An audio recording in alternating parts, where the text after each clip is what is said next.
Hello दोस्तों, मेरा नाम है उत्कर्ष पांडे। ई स्टडी में आज आपका फिर से स्वागत है। तो हम लोग आज देखने वाले हैं हिस्ट्री का ही टॉपिक है महाजनपद, यानी कि हिस्ट्री के टॉपिक को हम लोग आगे बढ़ाते जा रहे हैं, सीरीज़ को आगे लेके चल रहे हैं। पहले हमने सिंधु घाटी सभ्यता देखा, फिर वैदिक सभ्यता देखा, अब हम लोग महाजनपद को देखेंगे। यानी कि प्रागैतिहासिक हम लोग समझ चुके हैं, जो पहले का काल हुआ करता था। प्रागैतिहासिक के बाद यहाँ पे होता था कि ना लिखा गया है इंसान के द्वारा, ना पढ़ा गया है इंसान के द्वारा, वो प्रागैतिहासिक कहलाता है। जहाँ पे लिखा गया इंसानों के द्वारा लेकिन पढ़ा नहीं गया है, उसे आद ऐतिहासिक कहते हैं। जैसे कि सिंधु घाटी सभ्यता, हमारा जो हड़प्पा सभ्यता, वहाँ पे लिखा गया लेकिन पढ़ा नहीं गया है, तो वो आता है आद ऐतिहासिक में। और इतिहास या फिर ऐतिहासिक, इसमें कौन से आते हैं? इसमें वैदिक सभ्यता आता है और महाजनपद आता है। तो और इतिहास अभी तक चलते आ रहा है, समझे? इतिहास अभी तक चलते आ रहा है। तो वैदिक काल हम लोग पढ़ चुके हैं। यहाँ पे लिखे हुए साक्ष्य भी मिले हैं, आप लोग जानते हैं। वेद लिखे हुए हैं, 4 वेद लिखे हुए हैं, इसलिए हम लोग इसको इतिहास भी बोलते हैं, क्योंकि यहाँ पे लिखा हुआ भी पाया गया, उसको हम लोग पढ़ भी चुके हैं, डिकोड भी कर चुके हैं, इसलिए ये वैदिक काल जो है वो इतिहास में आता है, समझे? और महाजनपद जो है ये भी इतिहास में आता है, क्योंकि यहाँ से मतलब अब वैदिक काल के बाद जो भी आएगा सब तो लिखा हुआ ही आएगा, क्योंकि सबसे पहला जो इतिहास में इंक्लूड हुआ, लिखा हुआ, जहाँ पे लिखा हुआ और पढ़ा हुआ दोनों होता है, उसको हम इतिहास कहते हैं। या लोग जानते हैं, सिंपल डिफिनेशन है इतिहास का। तो इतिहास वैदिक काल से स्टार्ट हो चुका है, तो इसके बाद जो भी आएगा सब जगह लिखा और पढ़ा हुआ दोनों प्रमाण मिलेंगे। तो वैदिक काल के बाद आता है महाजनपद, और महाजनपद का उल्लेख या महाजनपद के बारे में लिखा हुआ है बौद्धिक ग्रंथ में और जैनिक ग्रंथ में, मतलब बौद्ध के ग्रंथ में और जैन के ग्रंथ में, दोनों जगह इसके बारे में लिखा गया है। तो बौद्ध का जो ग्रंथ है अंगुत्तर निकाय, और जैन का जो ग्रंथ है भगवती सूत्र, समझे? तो बौद्ध का जो ग्रंथ है अंगुत्तर निकाय और जैन का जो ग्रंथ है भगवती सूत्र, इन दोनों में मेंशन किया गया है कि भारत में 16 महाजनपद थे। कितना? 16। याद रखिएगा, एग्जाम के पॉइंट ऑफ व्यू से याद रखिएगा, महाजनपद 16 हुआ करते थे। अब महाजनपद कैसे बन गए? यानी कि ये जो वैदिक काल था, वैदिक काल के पीरियड के बाद से महाजनपद कैसे बना? तो वैदिक काल हम लोग जानते हैं, पहले थोड़ा सा पूर्व वैदिक काल था, फिर उत्तर वैदिक काल आया। उत्तर वैदिक काल के बाद क्या हुआ कि थोड़ा सा जातिवाद होने लगा सब जगह। और हम लोग बताए थे, हम लोग पढ़े थे कि ब्राह्मण, क्षत्रिय, वैश्य, शूद्र, तो ये जो चल रहा था सिस्टमेटिकली, और भी लोग इन सिर्फ एक ही धर्म को लेके, एक ही लॉ को लेके नहीं चलना चाहते थे। और थोड़ा थोड़ा डेवलपमेंट के वजह से भी नियम कानून में फिर से चेंजिंग आने लगा, और उसके बाद कुछ और भी जो नए नए धर्म है वो अपना वर्चस्व देश में फैलाने लगे। नए नए धर्म की उत्पत्ति हुई, बौद्ध धर्म, जैन धर्म, ये सब धर्म भी देश में इंट्रोड्यूस होने लगे। तो हम लोग सब धर्म को बढ़िया से पढ़ेंगे, लेकिन आज हम लोग देख रहे हैं महाजनपद में कौन सा धर्म था, और महाजनपद से सब कुछ समझेंगे बढ़िया से। एग्जाम ओरिएंटेड जो होता है वो हम लोग बढ़िया से समझेंगे। तो हम लोग ये समझ लिए कि महाजनपद का लिखा हुआ साक्ष्य कहाँ से पाया गया है, तो बौद्ध और जैन ग्रंथ दोनों से पाया गया है। और उस समय अब क्या था कि महाजनपद जो बना ये डेवलपमेंट के कारण बना, ये समझिए पहले बात को। क्योंकि इस समय अब इंट्रोड्यूस हो चुका था आयरन, यानी कि आयरन एज आ चुका था हमारे देश में या विश्व में। पूरा आयरन का खोज हो चुका था उत्तर वैदिक काल में। पूर्व वैदिक काल और उत्तर वैदिक काल दो खंड में बांटा हुआ था वैदिक काल। तो जो उत्तर वैदिक काल यानी कि लास्ट टाइम चल रहा था जब वैदिक काल का, उसी समय क्या हुआ कि लोहा का खोज हो गया, और लोहा का खोज होते ही ये महाजनपद का एरा आ गया, समझ गए? दौर महाजनपद का आ गया। लोहा का खोज होने के चलते डेवलपमेंट आया।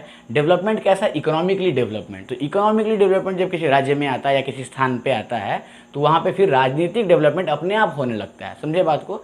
तो राजनीतिक डेवलपमेंट में यहाँ पे होने लगा, और जो पहले छोटा कबीला हुआ करता था वह बड़ा जन में बदल गया। और फिर और डेवलपमेंट बढ़ा तो वो जन जो है वो महाजन में बदल गया, और जब और डेवलपमेंट बढ़ा तो वो महाजन जो है वो महाजनपद में बदल गया, और पूरा देश 16 भाग में बट गया। बटा नहीं, एक ही साथ अखंड थे, ये सब एक ही साथ हैं, लेकिन 16 प्रोविंस या 16 महाजनपद अलग अलग जगह पे हमारे देशों में कायम हो गए, समझ गए? 16 जनपद पूरा का पूरा देश में शामिल हो गया। और बेसिकली समझिए कि यूपी, बिहार, मतलब बिहार में तो ये 4 थे, यूपी में 8 था, ऐसे करके राजस्थान में था, साउथ में 1 ठो था, 2 ठो देश से बाहर था, ऐसे करके 16 ठो महाजनपद रेडी हो गए। लेकिन पूरे देश का सबसे विशाल जो जनपद था, महाजनपद था, वो था मगध। मगध यानी बिहार का मगध, जो अभी पटना या गया के बीच में पड़ता है जगह। पटना समझ लीजिए आप, मैं बोल के चल रहा हूँ, पटना का मगध ये सबसे बड़ा, सबसे उस समय विशाल, सबसे पावरफुल महाजनपद था मगध। तो हम लोग आज देखेंगे मगध के बारे में बढ़िया से, और पूरा का पूरा स्टोरी समझेंगे और कैसे इसको इंटरेस्टिंग वे में समझते हैं। क्योंकि हम लोग पूरा का पूरा आज जो लेक्चर हमारा होने वाला है ना, वो बहुत इंटरेस्टिंग होने वाला है। बढ़िया से डेप्थ में जाके कहानी के ऐसा समझेंगे, मज़े लेके समझेंगे, थोड़ा सा इंटरेस्टिंग वे में।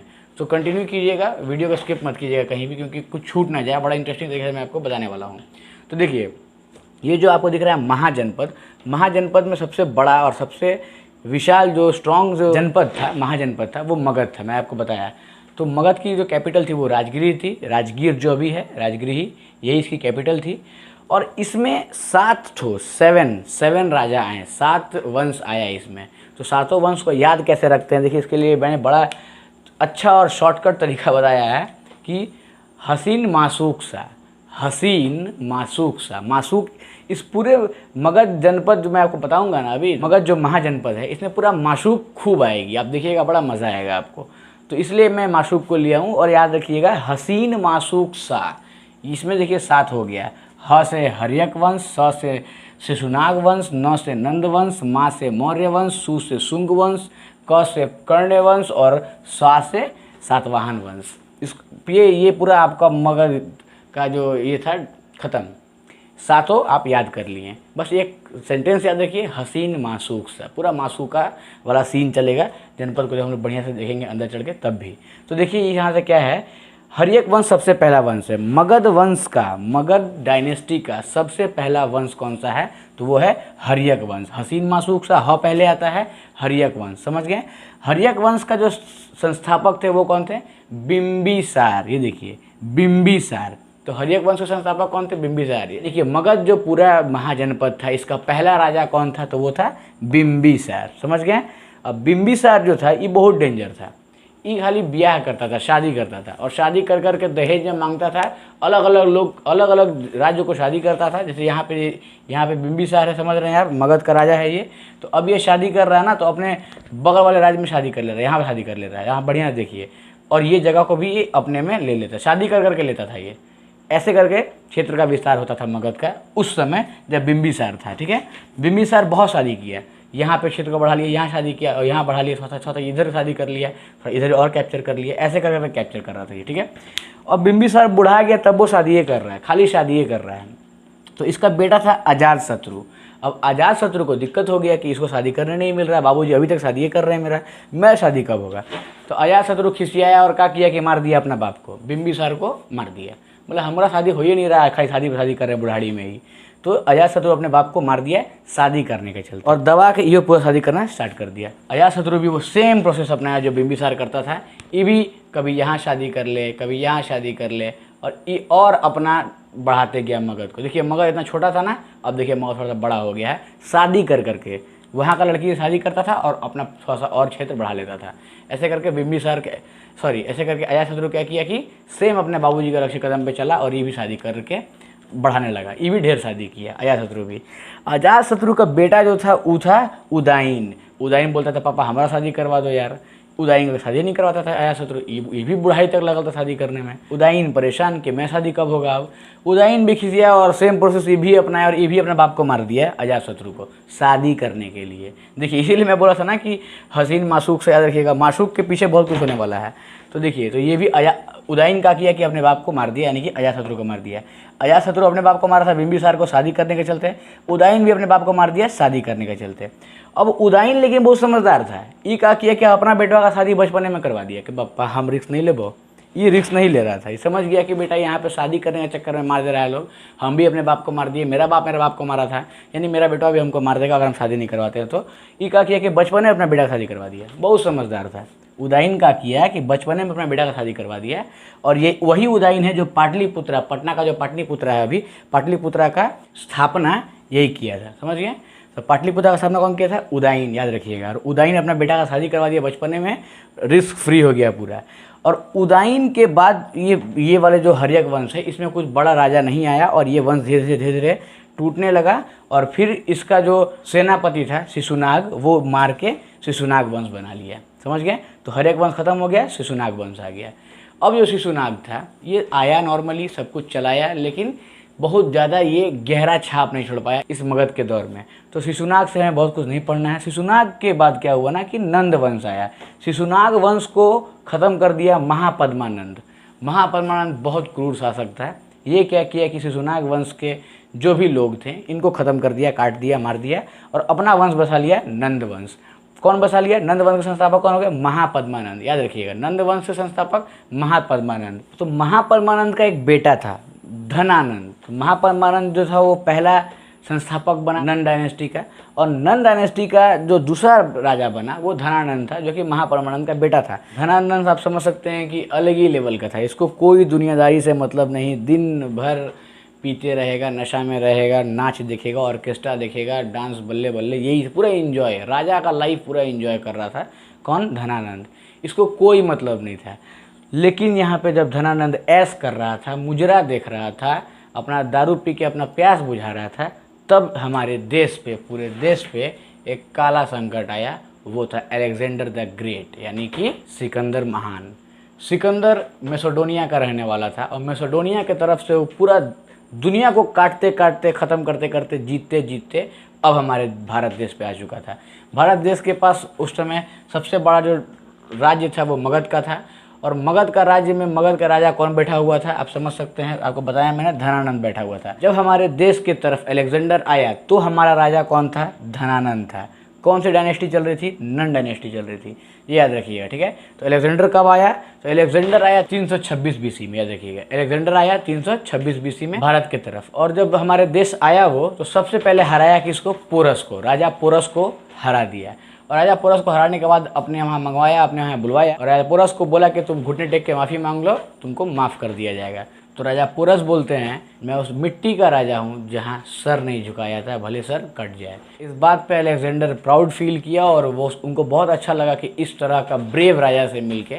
तो वो उनको मारा नहीं और बोला कि आप मेरे अधीन हो जाइए, आप मेरे साथ हो जाइए, मुझे दोस्ती कर लीजिए। और अलेक्जेंडर की बीवी थी रेक्सोना, रेक्सोना से राखी बंधवा दिया पोरस को, और गोतियाई बना लिया, यानी दोस्ती कर लिया। समझ रहे हैं? अलेक्जेंडर का बीवी कौन थी? रेक्सोना थी। रेक्सोना क्या की? राखी बांध दी पोरस द ग्रेट को, मतलब पोरस राजा जी को, और पोरस से अपना ये भाईचारा बना लिया। और अब क्या हुआ कि पोरस को बोले कि तुम मेरा साथ दो, हम आगे आक्रमण करने वाले हैं, आगे आक्रमण। ये इसका प्लान यही था, ये मारता था, जीतता था, अपना बीवी लोग से राखी बनवा देता था, और फिर आगे बढ़ता था तो बोलता था तुम भी मेरा सपोर्ट करो, तुमको मार नहीं रहे हैं, सपोर्ट करो, सपोर्ट करो। बड़ा तगड़ा प्लान के साथ अलेक्जेंडर चला था, और पूरा दुनिया जीतते हुए मैसेडोनिया से हमारी तरफ बढ़ चुका था। यहाँ पे जब सिकंदर आया और सिकंदर पोरस को हरा के हमारे देश में घुस रहा था, तो यहाँ एक बीच में नदी पड़ता है, व्यास नदी। व्यास नदी को जब ये पार करने वाला था, तो यहाँ पड़ता है पाकिस्तान में जो भी पड़ता है ये जगह तक्षशिला। तक्षशिला का एक टीचर थे चाणक्य। चाणक्य को ये सब दिख रहा था कि अब सिकंदर हमारे देश में घुसने वाला है, और राजा पोरस भी उसका सपोर्ट करेंगे। तो यहाँ पे ये परेशान हो गए, क्योंकि ये अगर हमारे देश में आ जाएगा तो फिर हमारे देश से जाएगा नहीं, क्योंकि हमारे देश में बहुत खनिज, बहुत कुछ है, हाथी है। हमारे देश में इतना हाथी था कि पूरे दुनिया का नज़र हम पे होता था कि यहाँ पे हाथी बहुत है। तो हाथी को लेने के लिए और भी बहुत सारे खनिज थे, और भी बहुत सारे पैसा था, बहुत अमीर थे हम लोग। तो हम लोग को लूटने के लिए आएगा तो ये जाएगा नहीं, ये चाणक्य को लग गया था। और चाणक्य फिर सोचे कि इतने सारे जो जनपद हैं, अब इतना ये लोग दहेज ले लेके यहाँ पे मगध में, बताया आपको मैंने कि ये जो बिंबिसार थे शादी करके बढ़ा रहे थे, फिर अजातशत्रु भी शादी करके बढ़ा रहा था। तो अब तक ये इतना बड़ा हो चुका था, यानी कि जो भी जनपद थे ना, ये जनपद बड़ा हो चुका था। और जनपद धीरे धीरे बड़ा होते होते 16 जनपद से मुश्किल से 8 को 10 को जनपद बचा हुआ था, और मगध सबसे बड़ा था उसमें, क्योंकि सबको ये अपने में मिला लिया था शादी कर करके, समझ रहे हैं ना। तो अब ये पूरा बिहार या पूरा जो मगध हो चुका था। तो अब यहाँ पे अगर तक्षशिला से ये चाणक्य आएंगे तो किसके पास आएंगे? मगध के पास ही आएंगे, क्योंकि सबसे पावरफुल देश में हमारा कौन है? मगध बैठा हुआ है। तो यहाँ से क्या करते चाणक्य कि मगध आते हैं। कहाँ आते हैं? मगध आते हैं। मगध किसके पास आते हैं? मगध में अभी कौन राजा है? मैंने आपको बताया कि धनानंद। तो मगध कहाँ जाते हैं? वो धनानंद के पास जाते हैं, और धनानंद के पास जाके बोलते हैं कि हे राजा, आप थोड़ा सा ध्यान दीजिए, सिकंदर घुसने वाला है हमारे देश में, पोरस को हरा चुका है, पोरस उसका मदद करेगा, और हमारे देश में जब वो आ जाएगा तो पूरे देश में तबाही मचा देगा। सो दैट्स वाई आप थोड़ा ध्यान दीजिए, और अपने सेना को बोलिए कि सिकंदर को रोकने के लिए उस पर आक्रमण करें, और इसको यहीं से वापस खदेड़ के भगा दे। इसको जब बोले ना, तो धनानंद बुढ़वा को ऑर्केस्ट्रा देख रहा था, सही में ये नाच गाना में व्यस्त था, दारू रूपी के मस्त था। ये बोलता है, ए टकला अंकल, आप भागिएगा यहाँ से, कौन है आप? हम अभी मस्ती कर रहे हैं, हमको डिस्टर्ब करने आ गए कि यहाँ से कौन आ रहा है पीटने मारने, हमको कौन मार देगा, जाइए आप यहाँ से। तो धनानंद को गुस्सा आ गया कि हमको डिस्टर्ब करने कौन आ गया, हमको टेंशन देने कौन आ गया। चाणक्य बोलते हैं कि उठिए, नशा पानी से बाहर निकलिए, हमारे देश पे आक्रमण होने वाला है। धनानंद बोलता है कि तुमको नहीं बुझा रहा है, अरे इसको पकड़ के बाहर फेंको रे। और धनानंद क्या करता है, अपना सैनिक लोग को बोलता है और चाणक्य को चोटी पकड़ के बाहर फेंक दिया जाता है। जब चोटी पकड़ के फेंकता है तो चोटी खुल जाता है।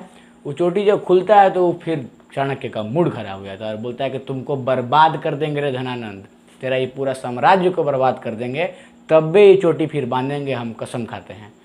धनानंद बोलता है अरे हमसे गुंडई, हमारे द्वार पे खड़ा होकर इतना बड़ा हम राजा, हम ही से गुंडई, इसको फांसी दो रे। चाणक्य को फांसी देने के लिए ऑर्डर कर देता है। तो वहाँ पे एक 12 साल का बच्चा चंद्रगुप्त मौर्य चाणक्य को बचा लेते हैं और चाणक्य को बचा के वहाँ से निकाल देते हैं। चाणक्य बोलते हैं तुम चलो मेरे साथ। किसको? चंद्रगुप्त मौर्य को। तुम चलो मेरे साथ, हम तुमको तक्षशिला का राजा बनाएंगे और तुमको हम पूरे इस प्रोविंस का राजा बनाएंगे, तुम चलो मेरे साथ। और उस महज 12 साल के बच्चे को चाणक्य अपने साथ लेके जाते हैं। लेकिन चाणक्य का मूड पूरा खराब हो जाता है इतना बेइज्जती के वजह से, क्योंकि चोटी पकड़ के किसी को घसीट के बाहर फेंकवाया था धनानंद। धनानंद का मूड तो खराब था, लेकिन कितना भी गुस्सा हो जाए शत्रु को नहीं भूलना चाहिए और अपना टारगेट नहीं भूलना चाहिए। ये चाणक्य बताते हैं, बाखूबी बताते हैं, और वो वही किए। इनका मेन शत्रु कौन था? सिकंदर था। धनानंद तो घर का शत्रु था, इसको तो बाद में देख ही लेंगे, लेकिन मेन शत्रु कौन आ रहा है उधर से? सिकंदर आ रहा है। तो सिकंदर को देखना पहले ज़्यादा ज़रूरी है। तो अब ये क्या करते हैं चाणक्य अपनी बुद्धि से, अपने ही इस चंद्रगुप्त मौर्य को बोलते हैं कि तुम अब सिकंदर के सैनिकों में घुस जाओ। मतलब कि कोई भी उसका एक सैनिक को पकड़ के मार दो, पानी वानी पीने साइड में आता है उसको मार दो, और उसका वेशभूषा पहन के, कपड़ा वपड़ा पहन के तुम उसमें शामिल हो जाओ। फिर मैं तुमको अगला तरीका बताऊंगा क्या करना है। तो फिर अलेक्जेंडर के टीम में, यानी कि सिकंदर के टीम में अब चंद्रगुप्त मौर्य घुस जाते हैं। समझ गए? एक को मारते हैं साइड से और घुस जाते हैं सिकंदर के टीम में। अब देखिए क्या होता है। चाणक्य तो जानते हैं कि मैं खुद पंडित हूँ, मैं ब्राह्मण हूँ, मैं तो कोई वॉरियर हूँ नहीं कि मुझे मैं अगर जाता हूँ और बात करता हूँ सिकंदर से तो मुझे वो मार देगा, ऐसा तो है नहीं, क्योंकि ये तो ब्राह्मण थे, इनका तो इज्जत करता है सब कोई, ये तो कोई क्षत्रिय है, कोई वॉरियर तो थे नहीं तलवार वलवार लेके। तो ये जाते हैं और सिकंदर से बात करते हैं और बोलते हैं कि सुनिए, ये व्यास नदियाँ है ना, इसको पार कीजिएगा ना तो इधर देवी देवता लोग का ज़मीन है, ये आप लोग ऐसे ही मर जाइएगा। इधर पूरा देवी देवता लोग का ताकत प्रकोप है, इधर महादेव है, माँ काली है, कटा जाइएगा। तो ये बोलता है मैसेडोनिया से हम आ गए, काटते काटते आदमी से हमको प्रकोपे नहीं पड़ा, तेरा भारत में आएंगे तो हमें प्रकोप पड़ेगा, चल भाग यहाँ से। ये भी चाणक्य को भगाता है। चाणक्य बोलते हैं मैं गुरु हूँ, मैं ब्राह्मण हूँ, मैं भविष्यवाणी कर रहा हूँ आपके लिए ही, आप बहुत महान सिकंदर द ग्रेट हैं, आपको समझा दे रहे हैं, इस नदिया को पार मत कीजिएगा, नहीं तो फिर आपके साथ बहुत दिक्कत होने वाला है। ये बोलते हैं तुम जाएगा कि तुमको दिक्कत कर दें। तो अभी चाणक्य भाई वहाँ से आ जाते हैं वार्निंग देके, और फिर ये अपने चंद्रगुप्त मौर्य को बोलते हैं, जो उसके टीम में डाल चुके थे, भेज चुके थे ये, उनको बोलते हैं कि इनके खाना में अब जहर मिलाना स्टार्ट करो धीरे धीरे। वो डे बाय डे जब आगे बढ़ते हैं तो डे बाय डे क्या होता है कि वो पर डे कभी जहर मिला देते हैं, पूरा बटालियन ख़त्म हो गया है वो, कभी खुजली का बीमारी आ जाता है, तो कभी अंधे हो जाते हैं खाना खा के वो सब। तो डे बाय डे देख रहे हैं तो अब पूरे का पूरे सिकंदर के टीम में हड़कंप मच गया कि सही मेरे एक एक दिन करके आगे बढ़ रहे हैं तो कुछ ना कुछ हो रहा है। परसों वो लोग मर गया, ये लोग अंधा हो गया, खुजली का बीमारी हो गया हम लोग को, ये हो क्या रहा है? जैसे जैसे नदी के पास बढ़ रहे हैं लोग वैसे वैसे पर डे कुछ ना कुछ हो रहा है, ये बड़ा दिक्कत है। सही में उधर प्रकोप है भगवान का, उधर नहीं जाना है। इतना दिमाग के साथ खेलने के बाद हड़कंप मच जाता है सिकंदर की टीम में, और सिकंदर के सैनिक सिकंदर को जाकर बोलते हैं पहली बार इतिहास में कि हम लोग नदिया के पार नहीं जाएंगे बाप, उधर बहुत डेंजर जगह है, सही में उधर प्रकोप है। देख रहे हैं 4-5 दिन से क्या हो रहा है, पूरा एक भौकाल का माहौल बन गया, सब कोई डर गया, और ऐसा डरा कि फिर वहाँ पे रुक जाने का उपाय लगाया और बोला कि इससे आगे हम लोग नहीं बढ़ेंगे। और इतिहास में पहली बार ऐसा हुआ कि सिकंदर बैक हुआ, सिकंदर यहाँ से बैक होने लगा। सिकंदर बोला कि चलो वापस चलते हैं। लेकिन जो सिकंदर का सेनापति सेल्यूकस निकेटर, ये बोला कि नहीं नहीं नहीं, कोई यहाँ देव शक्ति उक्ति नहीं है, कुछ यहाँ सब नहीं, झूठ बोल रहा है लोग, दूसरा लोचा है यहाँ पे, चलिए आप लोग को पीटते हैं बढ़िया से। लेकिन राजा तो बोल दिया, सिकंदर तो बोल दिया नहीं वापस चलना है, तो मजबूरी है वापस जाना। और यहाँ से फिर सिकंदर वापस हो जाता है 323 BC में। 326 BC में आया था, 323 BC वापस चल जाता है। मैंने बताया आपको BC वाला कहानी उसमें घटता है। 326 में आया था, 323 में वापस चला जाता है, और जब वापस जाते जाते बेबीलोन में इसका मौत हो जाता है, मर जाता है। ये कोई मारता नहीं है, मर जाता अपने ये। तो बेबीलोन में ये जाके सिकंदर मर जाता है। जैसे सिकंदर मरता है फिर कौन आता है? सेल्यूकस निकेटर, जो अभी तक उसका सेनापति था, अब राजा बन जाता है। तो सेल्यूकस निकेटर क्या हो जाता है? राजा बन जाता है। अब देखिए इधर क्या हो रहा है तब तक, जब चाणक्य ने अपने नीति से सिकंदर को भगा दिया, तो फिर सोचते हैं कि ये धनानंद को चाहिए रे, जब हम सिकंदर को मार के भगा दिए तो दिमाग लगा के, तो अभी धनानंद क्या है इसको देखते हैं बढ़िया से। और यहाँ पे क्या करते हैं ना चाणक्य कि छोटे छोटे जो और प्रोविंस थे, छोटे छोटे जितना भी यहाँ पे राज्य थे, इन सब को मिला के क्या करते हैं, इन सब में अलग अलग तरीक़ा से फूट डाल देते हैं, मिला के क्या करते हैं, बोलते हैं कि इस पे आक्रमण कर दो मगध पे। ये मगध का जो ये धनानंद है ना, ये पूरा नशा पानी में भूत रहता है, ये राजा टाइप का चीज़ नहीं है, ये तो नाच गाना मुजरा देखने वाला है, इसको भगाओ यहाँ से। राजा का मतलब होता है राजा, तो मुजरा देखता है, इसको भगाओ यहाँ से। और सब मिल के इस पर अटैक करवा देते हैं और चंद्रगुप्त मौर्य से इसको मरवा देते हैं। और अब मगध का राजा बन जाता है चंद्रगुप्त मौर्य, चाणक्य उसको बनाते हैं चंद्रगुप्त मौर्य। और यहाँ से स्टार्ट होता है मौर्य डायनेस्टी, यानी कि चंद्रगुप्त मौर्य इसके पहले शासक बनते हैं। कौन बनते हैं पहले शासक? चंद्रगुप्त मौर्य। किसके? मौर्य डायनेस्टी के। समझ गए? समझ में आया कि कैसे चंद्रगुप्त मौर्य बने, कैसे नंद को भगाया, कैसे सिकंदर को भगाया चाणक्य ने पूरे अपने चाणक्य नीति से। इन लोग को लग रहा था कि इधर भगवान का देवी प्रकोप है, लेकिन ऐसा कुछ नहीं था, इधर चाणक्य का प्रकोप था। अपना दिमाग लगा के लोग को वहाँ से भगा दिए और यहाँ से धनानंद को ये मरवा दिए। समझ गए?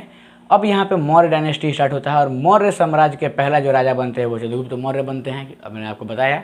और चंद्रगुप्त मौर्य फिर अपने साम्राज्य को पूरा बढ़िया से चला रहे होते हैं। जो इतना बड़ा इनका जो साम्राज्य रहता है, इसको ये पूरा बढ़िया से अब रन करवाते हैं धीरे धीरे।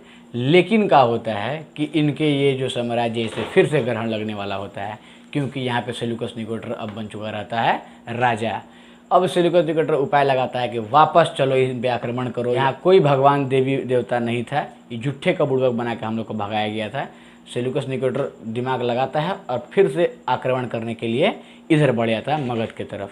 जब ये मगध की तरफ बढ़ता है तो चाणक्य को पता चल जाता है कि फिर से सेल्यूकस निकेटर आ रहा है, सेम टीम लेके, वही राजा का प्रकोप फिर से हम लोग पे पड़ने वाला है। जो सिकंदर, पावरफुल सिकंदर का जो टीम था वो फिर से आ रहे हैं। तो ये बोलते हैं चाणक्य कि ये पता करो कि उनके टीम में सबसे पावरफुल चीज़ क्या है। तो ये इनके जो सैनिक है वो पता करके लाते हैं कि हाथी उनका सबसे पावरफुल सीन है, सबसे पावरफुल चीज़ है। बोलते हैं तब कुछ दिन रुक जाओ, जैसे जैसे बरसात का मौसम आता है तब तक लड़ाई को टालो। समझ रहे हैं? धीरे धीरे छुप छुप के वॉर करो और जैसे जैसे दिन को काटो, मतलब समझ रहे हैं ना, सीज़न को काटो। बरसात के मौसम तक उनको रोके रखो छुपा के, जैसे बरसात का मौसम आएगा मज़ा आ जाएगा। और जैसे बरसात का मौसम आता है वो लोग जैसे हमारे शिविर में घुसते हैं, हमारे एरिया में घुसने वाले होते हैं, उनकी जो हाथियाँ होती हैं ना वो लोग फिसल फिसल के गिरने लगती हैं। और जब गिरती हैं, परेशान होती हैं, तो वो पगलाती हैं और अपने ही टीम में या अपने ही सैनिकों को मारना चालू कर देती हैं। ये पूरे चाणक्य की नीति थी। दिमाग लगाया कैसे कि बरसात तक वेट करो, बरसात में हाथी अपने अपने फिसल के गिरने लगेगी, चल नहीं पाएगी, आगे नहीं बढ़ पाएगी, और जब गिरेगी तो उसको चोट लगेगा, गुस्सा आएगा और अपने ही सैन्य को, अपने ही टीम वालों को वो मारने लगेगी, पगला जाएगी। तो और तहस नहस चालू हो गया। और चंद्रगुप्त मौर्य तो अपने बहुत सारे वीर थे, ये भी उतर गए, कूद गए जंग में और मारना काटना चालू हो गया, क्योंकि ये लोग तो वेट कर रहे थे ना कब वो दिन बरसात का आए, कब किसी का महबूब हंसे और बरसात पड़े कि बढ़िया से इन लोग का ठुकाई किया जाए। और बरसात आता है, हाथी गिरता है, और जैसे उधर समझ में आ जाता है कि अब उन लोग के टीम में थोड़ा सा दिक्कत होना चालू हो गया, हाथियाँ आगे बढ़ नहीं पा रही हैं, गिर जा रही हैं, उनके ही सैन्य में प्रॉब्लम आ गया है, तो फिर इधर से मगध से स्टार्ट किए हैं अपना चंद्रगुप्त मौर्य अपना सेना लेके निकले और इन लोग पे आक्रमण कर दिए। और ये अपने ही इतना शौर्यवीर थे कि फिर जब मार काट चालू हुआ तो अलग लेवल से मारने लगे, खचाक खचाक काटते काटते जब आगे बढ़ रहे थे तो फिर समझ गए सेल्यूकस निकेटर कि अब हमारा अंत आ गया है। कुछ 400-500 ही सैनिक बचे हुए हैं, ये लास्ट टाइम है, अब हमको लगता है कि हम हार जाएंगे। सेल्यूकस निकेटर समझ जाता है कि अब चंद्रगुप्त मौर्य काटते काटते काटते काटते आगे बढ़ रहा है और अब हमको काट देगा, मेरा बारी आ गया है। कुछ ही सैनिक इसके पास बचा हुआ रहता है, तब ये एक अलग ही लेवल का दिमाग लगाता है। ये अपनी बेटी कर्नेलिया को क्या करता है कि जंग में खड़ा कर देता है। अब यहाँ चंद्रगुप्त मौर्य काटते काटते आगे बढ़ रहे हैं, खचाक पूरा एकदम तलवार भांजते भांजते बढ़ रहे हैं, मारते मारते जैसे पहुँचते हैं देखते हैं अरे ये क्या चीज़ है। उस समय का आलिया भट्ट थी ये, समझिए आप कर्नेलिया। और जब कर्नेलिया सामने आई तो फिर इनका तलवार रुक गया। बोले कि सुनो ये कौन है? तो सेल्यूकस निकेटर बोलते हैं हमारी बेटी है, एक से हमको शादी करवा दो, ये बहुत हमको सुंदर लगी, इससे शादी करवा देगा तो तुमको छोड़ देंगे। सेल्यूकस निकेटर मने मन बोलता है इसीलिए तो इसको आगे किए थे यार कि तो हमको छोड़ दे, से ब्याह कर लो। सेल्यूकस निकेटर मान जाता है और शादी के लिए हाँ कर देता है और फिर कर्नेलिया से चंद्रगुप्त मौर्य का शादी हो जाता है। तो अब चंद्रगुप्त मौर्य की शादी हो जाती है कर्नेलिया से, उसकी बेटी से। और सेल्यूकस निकेटर इसको पता है दहेज में क्या देते हैं? पूरा कश्मीर, इतना बड़ा दहेज, पूरा कश्मीर, पूरा पाकिस्तान, पूरा अफगानिस्तान, पूरा कश्मीर, पूरा पाकिस्तान, पूरा अफगानिस्तान दहेज में मिलता है किसको? चंद्रगुप्त मौर्य को, कर्नेलिया से शादी करने के चलते। दहेज में इतना बड़ा ज़मीन मिल रहा, सोचिए। इमरान खान को समझना चाहिए कि हम बिहारी लोग का दहेज का ज़मीन पे लो रहता है तब वो हम लोग को आँख दिखाता है। बताइए, पूरा का पूरा ये पाकिस्तान, अफगानिस्तान दहेज में किसको मिला? मगध के राजा चंद्रगुप्त मौर्य को। कौन दिया? सेल्यूकस निकेटर दिया। शादी किससे हुआ? अब ये पूरा का पूरा मगध का एरिया इतना बड़ा हो चुका था, आप समझ रहे हैं, अफगानिस्तान तक, इधर म्यांमार तक हो चुका था। मतलब कि बहुत बड़ा, अब इतना बड़ा एरिया अब कवर कर रहा था हमारा मगध, यानी बिहार मगध इतना बड़ा एरिया कवर कर रहा था। पूरा पाकिस्तान हो गया था, इधर कश्मीर हो गया था, अफगानिस्तान तक पहुँच चुका था हमारा सीमा चंद्रगुप्त मौर्य के टाइम में, यानी चाणक्य की नीति की वजह से। समझ गया? शादी हो गया वहाँ पे कर्नेलिया से। तो अब चंद्रगुप्त मौर्य सोचते हैं कि ये इतना ही आक्रमण करने हम पे कहे लिए आया था। ये तो जान ही रहा था कि हमारे पास चाणक्य चचा हैं, वो तो कभी भी जब सिकंदर को भगा दिए थे तो फिर ही क्या खेत का मूली था, तो फिर ये आया कहीं था। तो उनको पता चलता कि हाथी हम लोग के पास इतना है ना, ये लोग हाथी के लालच से आक्रमण कर रहा था हम पे।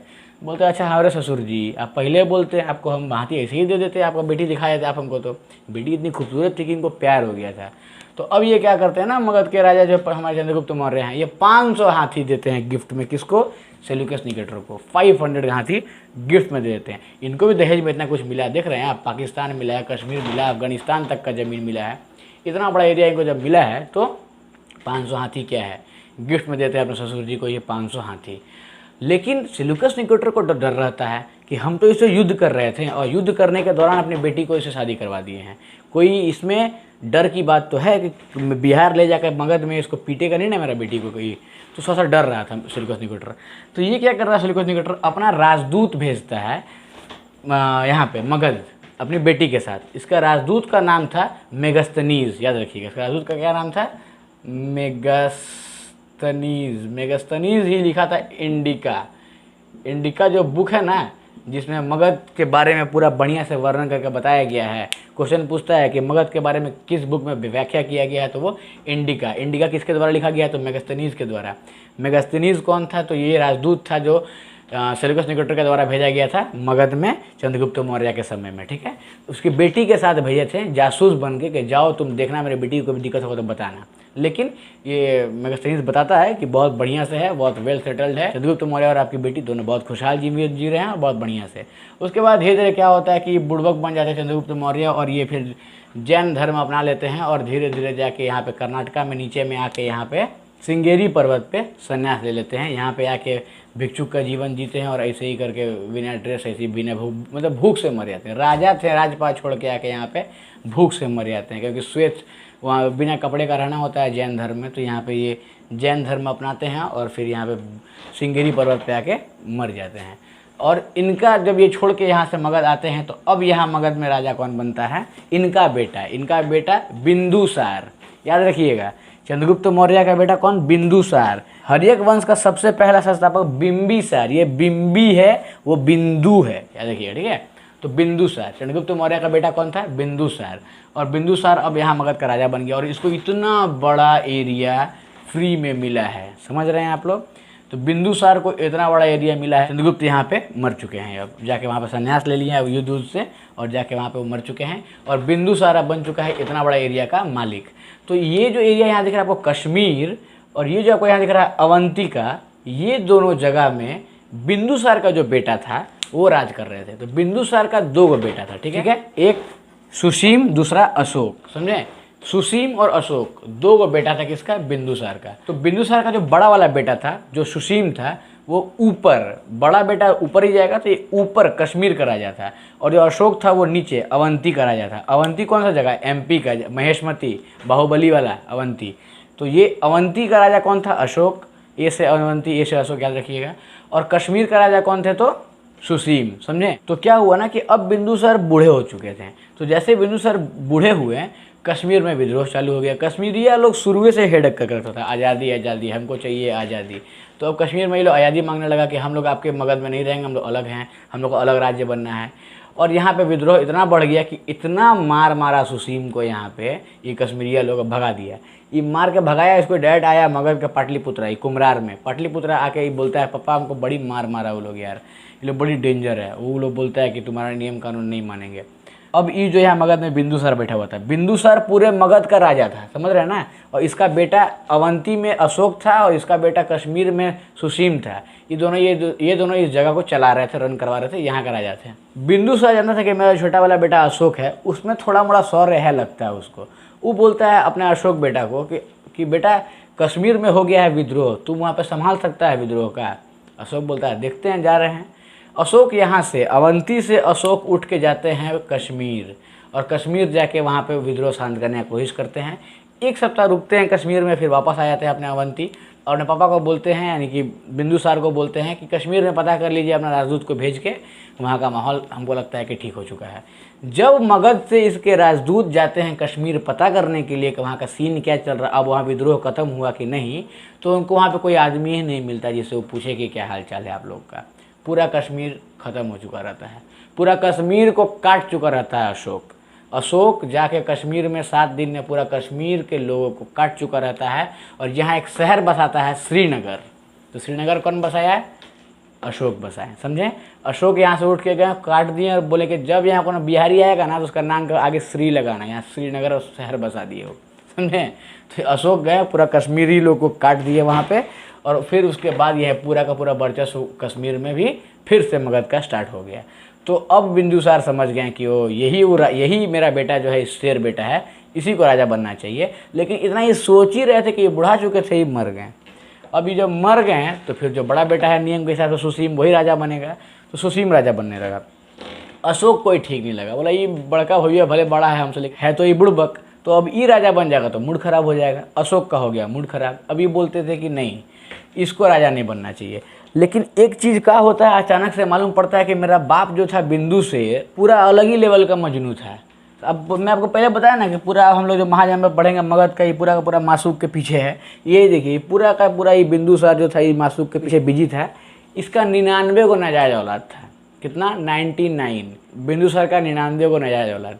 अब जब बिंदुसार मर गया तो 99 उठ के आ गए। अब यहाँ पटना में था तो ये बगल से बोरिंग रोड से, कोनो कंकड़ बाग से, कोनो गांधी मैदान से, कोनो राजेंद्र नगर से, कोनो एसके पुरी पार्क से, कोनो इको पार्क से, सब तरफ से उठ के आ गए लोग पटना का कुम्हरार में। बोला हमू मेरे बाप था ही, वो बोला मेरो बाप था ही, हमरो कुछ जगह दो, हमरो कुछ जगह दो, हमरो कुछ जगह दो, हमको भी हिस्सा दो, हमको भी। सब हिस्सा मांगने आ गया लोग। जैसे बिंदुसार मरा सब नाजायज उठ के आ गया और हिस्सा मांगने लगा। अशोक बोले कि सुनो एक काम करो, सब आओ पटना का कुम्हरार में, वहीं मीटिंग होगा, किसको कौन जगह देना है बात होगा, वहीं तुम लोग सब आओ। सबको अशोक कुम्हरार में बुलाते हैं। 99 भाई पहुंचते हैं, मीटिंग बैठता है, सभा बैठता है, लाइन से खड़ा करके 99 को काट देते हैं अशोक। 99 को काट देते हैं अशोक। सुशील परेशान हो जाता है, बड़ा भाई सुशील परेशान हो जाता है, ये क्या कर दिया अशोक। बोलते हैं रुको ना बताते हैं, खचाक उसको भी काट देता है। 99 को नाजायज भाई को और एक ये जायज भाई को 100 सेंचुरी मारता है, टोपी खोलता है, बैट दिखाता है, बोलता है अब हम राजा। आसान तरीके से 100 को काटता है आराम से। और 100 को काटने के बाद, यानी 100 भाई को काटने के बाद राजा कौन बन जाता है मगध का? अशोक। और अशोक बनता है जब मगध का राजा, तो पूरा का पूरा डायनेस्टी, पूरा का पूरा ये डायनेस्टी यहाँ तक म्यांमार तक फैल जा चुका है। अब समझिए कि इंडिया अब यहाँ अफगानिस्तान तक है, इंडिया इधर म्यांमार तक है, बर्मा तक है। इतना बड़ा राज्य हो जाता है हमारे देश का जब अशोक हमारे गद्दी पे बैठता है। तो अशोक को बहुत शिकार करने का शौक था। अशोक को किसी को मार देने में कोई इसको दिक्कत नहीं होती। इसको कभी अशोक का मतलब होता है अशोक, शोक जिसको कभी ना हो, जिसको कोई चीज़ का गम ना शोक ना हो, वो अशोक कहलाता है। इसको किसी चीज़ का शौक नहीं था, ये एकदम चिल्ड माइंड आदमी था। तो मगध के नीचे जगह पड़ता है उड़ीसा। अभी उस समय कलिंग था, तो यहाँ पे कलिंग था। मगध से ये निकल के कलिंग जाते हैं शिकार करने। अशोक जाते हैं मगध से निकल के कलिंग शिकार करने जाते जंगल में ना। तो जंगल में जब शिकार करते थे तो इनको जंगल में वो लड़की मिल जाती है। देखिए यहाँ भी लड़की मिल गई। अब यहाँ लड़की मिलती है ना, तो इनको इतना ना खूबसूरत लग जाती है कि इनको बस पहला नशा पहला खुमार, यहाँ इनको प्यार हो जाता है इनसे। अब इनको अशोक को प्यार हो गया ई लड़किया से। अब ई उसके चक्कर में पड़ गए। अब रोज़ शाम में टाइमली आते थे शिकार करने ही, और रोज़ शाम में वो लड़कियाँ भी आती थी। ये रोज़ जाएंगे, वो रोज़ आएगी। अब इन दोनों में हो गया थोड़ा सा इंट्रैक्शन, इनको हो गया इनसे प्यार। अब इसको बोलें कि सुनो ना लड़की, तुमसे हमको प्यार हो गया तो हमसे शादी कर लो। ये बोलती है कि देखो तो हमको भी तुम बहुत अच्छा लगता है, लेकिन तुम है कौन बताया नहीं। तो मगध के जो राजा रहते हैं हमारे अशोक बोलते हैं अरे हाँ ये बात तो सही बोला, हमने तुमको दिल ही दे दिया, ये भी ने पूछा कौन हो तुम, तो थोड़ा बताओ कि तुम कौन हो। ये बोलती है कि हम कलिंग के राजकुमारी हैं। तो आप कौन है? तो ये बोलते हैं कि हम मगध के राजकुमार हैं। बोलते मगध के राजकुमार हैं, जा हम शादी नहीं करेंगे तुमसे। ये बोलते हैं कहें मगध के राजकुमार हैं, हम राजा हैं, मगध के राजा हैं, तुम भी मेरे अधीन आती हो, कलिंग भी मेरे अंडर में आता है, हम शादी कर लो, क्या दिक्कत है? बोलती है नहीं, कलिंग का ये नियम है कि कलिंग की लड़की कलिंग में ही ब्याही जाएगी, ये हमारे कलिंग का लॉ है। ये बोलते हैं अशोक कि कौन बनाया ये लॉ? कलिंग का लोग ना, हम कलिंग का राजा से बात करते हैं। ये बोलती है ठीक है तुम बात कर लो, अगर हो जाता उपाय तो बढ़िया है, हम भी तुमसे प्यार करते ही हैं, लेकिन उपाय लगा लो, लॉ के खिलाफ हम नहीं जा सकते हैं। अब ये क्या करते हैं, यहाँ से अशोक कलिंग के राजा के पास आते हैं और इनसे बात करते हैं। बोलते हैं कि देखिए हम पूरा अफगानिस्तान से लेकर म्यांमार तक का राजा हैं, इतना बड़ा एरिया, आप भी हमारे अधीन आते हैं, कलिंग भी हमारे अंडर में आता है, इतना बड़ा एरिया का राजा, हम दोनों हाथ जोड़ के अपने प्यार के लिए झुकते हैं आपके सामने और मेरा शादी करवा दीजिए इस लड़की से। ये बोलते हैं देखिए आप राजा होंगे अच्छी बात है, लेकिन आप लॉ से बड़ा नहीं हो सकते हैं, आप संविधान से बड़ा नहीं हो सकते हैं, जो कि सही है। हम लोग शादी नहीं कराएंगे क्योंकि हमारा ये लॉ के खिलाफ है, हमारी लड़की कलिंग में ही ब्याही जाएगी, आप मगध के हैं, यहाँ पे शादी नहीं करा सकते हैं। इनका हो जाता है मूड खराब, सनकी तो थे ही, बोले देखो तुम कहें इसे कर रहे थे, चाचा शादी करा दीजिए, बड़ा प्यार करते हैं उससे। ये बोलते हैं नहीं ऐसा नहीं हो सकता है, आप जो करना आप कर लीजिए, शादी हम नहीं कराएंगे। ये गुस्साते हैं, 2.5 लाख सैनिक लेके आते हैं और आक्रमण कर देते हैं कलिंग पे, और खचाक खचाक फिर स्टार्ट सेम टाइप का सेम दौर, तलवार चलना चालू, काटते काटते काटते ऐसा काटते हैं धड़ से गर्दन ज़मीन पे गिरता है और देखते हैं जा ये तो वही है। कलिंग का दूसरा लॉ ये था कि जब कलिंग पे आक्रमण होगा तो बच्चा, बूढ़ा, औरत, मर्द सब एक साथ लड़ेंगे, और ये लॉ इनको पता नहीं था। वो लड़की सामने जिससे ये प्यार करते थे और काट दिए उसको, वो गिर गई। जब वो गिरी इनके हाथ से तलवार भी छूट गया कि ये हम क्या कर दिए। और वो लड़की आखिरी लड़की थी जिसको इन्होंने मारा था, और वो आखिरी वॉर था जो इन्होंने लड़ा था, और वो आखिरी वार था जो इन्होंने किया था। तलवार छूटा, हमेशा के लिए छूट गया। इनको अफसोस रह गया कि ये मैंने क्या कर दिया, अपने प्यार को अपने हाथ से काट दिया अशोक ने।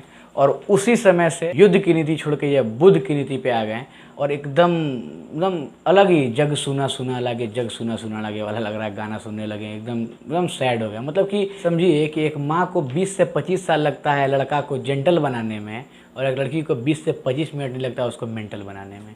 पूरा का पूरा अशोक मेंटल हो गए, डिलीट हो गए, जो वो सोचते थे वो कभी नहीं कर पाए। अब युद्ध के लिए वो बचे ही नहीं, उनको युद्ध करने का शौक़ ही ख़त्म हो गया, और वो संन्यास ले लिए युद्ध से। और इनका भतीजा फिर देखा कि मेरे चाचा जी परेशान रहते हैं, इनका भतीजा निग्रोथ इनको बोलता है कि आप अब बुद्ध की नीति अपना लीजिए, आप बौद्ध धर्म को अपना लीजिए, संन्यास ले लीजिए। और फिर इनको उपागुप्त नाम का जो बौद्ध भिक्षु था, इनको वो ज्ञान देता है। इनको ज्ञान कौन देता है? अशोक को उपागुप्त। और फिर इनके 2 बच्चे होते हैं, एक लड़का एक लड़की। लड़का का नाम महेंद्र और लड़की का नाम सुमित्रा होता है। तो महेंद्र और सुमित्रा को यहाँ से ये मगध से भेजते हैं श्रीलंका की तरफ कि जाओ श्रीलंका में बौद्ध धर्म का प्रचार करो। नॉर्थ, साउथ, ईस्ट, वेस्ट चारों तरफ प्रचार में लग जाते हैं बौद्ध धर्म का, और ये सब कुछ छोड़ के बस धर्म के प्रचार में लग जाते हैं। और इसी समय पूरा देश इन पर खुश रहता है। इतना महान ये, मतलब कि जब ये इनका हृदय परिवर्तन होता है तभी से अशोक को अशोक द ग्रेट कहा गया है। अशोक ग्रेट जो हम लोग पढ़ते हैं, ये इनका कश्मीर में काटने की वजह से या कलिंग पे आक्रमण करने की वजह से नहीं पढ़ते हैं। इनका जो हृदय परिवर्तन हुआ उस लड़की को काटने के बाद, वो कहते हैं ना कि हर कामयाब इंसान के पीछे एक लड़की का हाथ होता है, लेकिन ये नहीं कहते हैं कि हर नाकामयाब इंसान के पीछे भी लड़की का ही हाथ होता है। और आपको पता है कि नाकामयाब इंसान ज़्यादा हैं दुनिया में कामयाब इंसान के मुकाबले। सो आप समझ सकते हैं कि करना क्या चाहिए आपको। खैर, तो ऐसे ही राजा का हालत हो जाता है अशोक का, और फिर धीरे धीरे ये डायनेस्टी भी कमज़ोर होते पड़ती है, क्योंकि संन्यास ले चुके रहते हैं। इनका जो बच्चा देख रहे हैं आप, धर्म के प्रचार में लग गया है, और जो राजा तलवार छोड़ दे वो राजा फिर राजगिरी नहीं कर सकता है, वो राजा फिर राजा नहीं बच सकता है। धर्म के प्रचार में लग गए आप, तो बढ़िया काम तो आप कर रहे हैं, लेकिन आपको क्रूर होना होगा, आपको तलवार चलाना होगा, आपको थोड़ा साहसी होना होगा, तब जाके आप राजा बनते हैं या राजा रहते हैं। अगर आप ऐसे संन्यास ले लीजिएगा और धर्म के प्रचार में लग जाइएगा तो अगल बगल के जो प्रोविंस हैं वो आप पे हावी हो जाएंगे और आपको मार दिया जाएगा। और यही चलता है। और उसके बाद जब अशोक के बाद जो भी इनके वंशज आते हैं वो लोग बहुत बढ़िया से डोमिनेट नहीं कर पाते हैं, और फिर इनके ही मगध के ही सेनापति पुष्यमित्र शुंग इनको मार देते हैं, इनके आखिरी वंशज को मार देते हैं। और उसके बाद शुंग शासन आ जाता है, समझे। मौर्य खत्म होता है, शुंग आता है। शुंग वंश के संस्थापक कौन थे? तो पुष्यमित्र शुंग, समझे। ये पहला ब्राह्मण थे, मगध डायनेस्टी का पहला ब्राह्मण राजा, भारत का पहला ब्राह्मण राजा पुष्यमित्र शुंग बनते हैं, ठीक है। तो ये ब्राह्मण से याद रखिएगा, क्वेश्चन पूछता है कि ब्राह्मण पहला राजा मगध का कौन था, तो वो थे पुष्यमित्र शुंग, समझे। पुष्यमित्र शुंग के ही पंडित थे, इनके ही सलाहकार मंडली में आते थे, इनके पंडित थे पतंजलि, जो योग ज्ञान दिए थे। अभी जो पतंजलि आप देख रहे हैं सोचते हैं कि बाबा रामदेव लाए हैं, ऐसा कुछ नहीं है। पतंजलि देखिए कब का है। तो पतंजलि जो इनके ही समय के थे, और इनमें वो क्वालिटी अलग लेवल का था। इनको हमेशा चुल्ल मचा हुआ रहता था मार करने का। किसको? पुष्यमित्र शुंग को। ये क्या करते थे ना, एक यज्ञ करवाते थे, अश्वमेध यज्ञ। आपको मैंने वैदिक सभ्यता वाला जो मैंने आपको लेक्चर लिया है ना, उसमें आपको बढ़िया से बताया है कि ये अश्वमेध यज्ञ क्या होता है। इसमें घोड़ा को सजा दिया जाता है और घोड़ा को दौड़ा दिया जाता है कि जाओ, जिस गांव में घुस गया, जिस एरिया में घुस गया, वो एरिया उस राजा का हो जाता है जिसका वो घोड़ा है। तो ये वाला जो परंपरा, ये वाला यज्ञ जो कौन करवाता था, तो पुष्यमित्र शुंग करवाते थे, समझे। ये घोड़ा को छोड़ दिया करते थे। उस समय का राजा वालों को बुद्धि नहीं था, घोड़ी ला कर रख देता और उसको अलग डायरेक्शन में दौड़ा देता है, घोड़ा अपने भाग गया था कहीं और घोड़ी के पीछे। तो ये देखिए पुष्यमित्र शुंग के बारे में समझ गए आप। पुष्यमित्र शुंग को कौन मार दिया? तो वासुदेव मार दिया। वासुदेव मार के कौन सा? कर्ण वंश का संस्थापक कर दिया। यहाँ से क्वेश्चन नहीं बनता है। और फिर ये कर्ण वंश को कौन खत्म करता है? तो शिमुख खत्म करता है, और शिमुख खत्म करके सातवाहन वंश का संस्थापक है। तो इसको सिर्फ यहाँ ये याद रखना है कि सातवाहन वंश का संस्थापक कौन है? सुमुख। कर्ण वंश का संस्थापक कौन है? तो वासुदेव। शुंग के कौन है? तो पुष्यमित्र शुंग, याद रखिएगा, ठीक है। शुंग डायनेस्टी के सेनापति वासुदेव, जो शुंग डायनेस्टी को खत्म करके अपना डायनेस्टी बसाते हैं कर्णव डायनेस्टी, और कर्णव डायनेस्टी के खत्म करके शिमुख जो उसका सेनापति था, शिमुख जो था वो इनका सेनापति था, और इनको मार के सातवाहन बनाता है। सेनापति ही मार के आगे बढ़ रहे हैं, आपको दिख रहा है यहाँ पे, समझ रहे हैं। राजा नहीं, सेनापति। राजा तो खुद वो स्वयं होते थे, सेनापति मार के अपना अलग डायनेस्टी बसा रहे थे। तो आशा करते हैं कि आपको बढ़िया सब कुछ समझ में आया होगा, कैसे कैसे क्या क्या हुआ और कैसे कैसे महाजनपद बने। और मगध के बारे में जो मैंने आपको कहानी समझाई, इस कहानी से बहुत सारा क्वेश्चन आता है।